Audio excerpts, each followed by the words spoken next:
ಕೆರೆ ಇದೆ, ಚಿಕ್ಕದಾಗಿ ನೀರಿಲ್ಲ. ಹುಷಾರು, ಸ್ವಲ್ಪ ಟರ್ನಿಂಗು.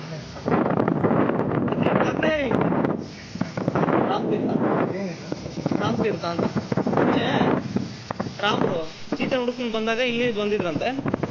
ಸ್ವಲ್ಪ ದಣಿವರ್ಸ್ಕೊಳ್ಳೋಕ್ಕೆ ಬಾಣ ಬಿಟ್ಟು ಇಲ್ಲಿ ನೀರು ಕುಡಿದಿರೋ ಒಂದು ಇತಿಹಾಸ ಇದು. ರೈಟ್ ಹೊಡಿ ಹೇಳ್ತೀನಿ. ರೈಟ್ ಹೊಡೆದ್ರೆ ಹಂಗೆ ಒಂದು ಸ್ವಲ್ಪ ಒಳಗಡೆ ಹೋಗ್ಬೋದು ಬೆಟ್ಟದ ಹತ್ರಕ್ಕೆ. ಕೆಳಗಡೆ ಹೋದ್ರೆ ಅದೇ ಊರು ನಿಡಗಲ್ಲ ದುರ್ಗ. ಕೆಳಗಡೆ ಹೋದ್ರೆ ನಿಡಗಲ್ಲ ದುರ್ಗ ಸಿಗುತ್ತೆ. ಹಿಂಗೆ ಹೋದ್ರೆ ಬೆಟ್ಟ ಹೋಗೋದಾರೆ ಆಂದಿವೆ. ಇದು ರೋಡ್ ಚೆನ್ನಾಗಿದೆ, ಕೆಳಗಡೆ ಭಾರಿ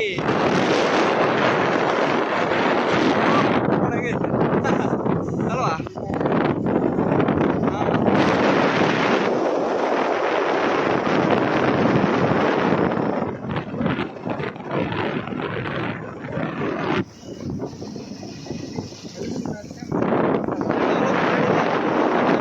ರೋಡನ್ನು ಹಾಕ್ಸಿದ್ದಾರೆ. ಹಂಗ ದೇವ್ರು ಇರೋದಕ್ಕ ಯಾವ ಥರ? ಹಾಂ, ಅವಾಗಲಿಂದ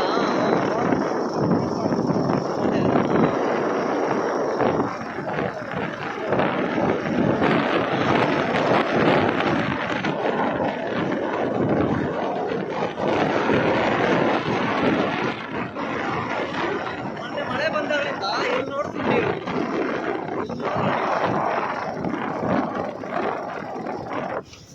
ಇದು ವಾಲ್ಮೀಕಿ ಆಶ್ರಮ ಕಟ್ತಾ ಇದ್ದಾರೆ ಹೊಸದಾಗೆ. ವಾಲ್ಮೀಕಿ ಜ್ಞಾಪಕಾರ್ಥಕ್ಕೆ ಊರಲ್ಲಿ ಊರು ಜನ ಎಲ್ಲ ಸೇರಿಸಿ ಕಟ್ತಾ ಇರೋದು. ಎಲ್ಲ ನೋಡಿ ಹೆಂಗಿದೆ ಪ್ಲೇಸ್. ಇನ್ನು ನೀನು ಮಳೆಗಾಲದಲ್ಲಿ ಅದೇ ಆಗಸ್ಟಲ್ಲಿ ಬರ್ಬೇಕು.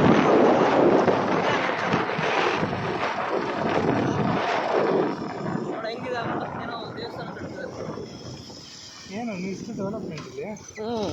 ರೀಸೆಂಟಾಗಿ ಆಯಿತು. ಯಾರು ರೋಡೆಲ್ಲ ಹಾಕಿದ್ದಾರೆ? ಹಾಂ, ಇರ್ಬೋದು. ಇಷ್ಟು ಬೆಟ್ಟ ಎಲ್ಲ ಹಾಕ್ತಾರೆ. ಹಾಂ,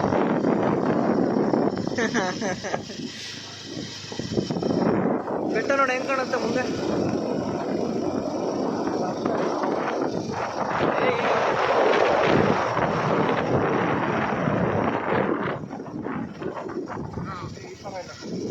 ಲೆಫ್ಟ್ ಸೈಡ್ ನೋಡಿ, ಲೆಫ್ಟ್ ಸೈಡ್ ನೋಡ್ಕೊ, ಒಂದು ಕಡೆ ಲುಕ್ ಹಾಕು. ಏನು ಇದು ನರಸಿಂಹಸ್ವಾಮಿ ಟೆಂಪಲ್ ಇದು. Okay, ಅಲ್ಲಿರೋದು Veerabhadra Swamy temple. ಪಕ್ಕದಾಗಿರೋದು ಯಾವುದಪ್ಪ ಅದು, ವೈಷ್ಣವ ಟೆಂಪಲ್ ಅನ್ಸುತ್ತೆ.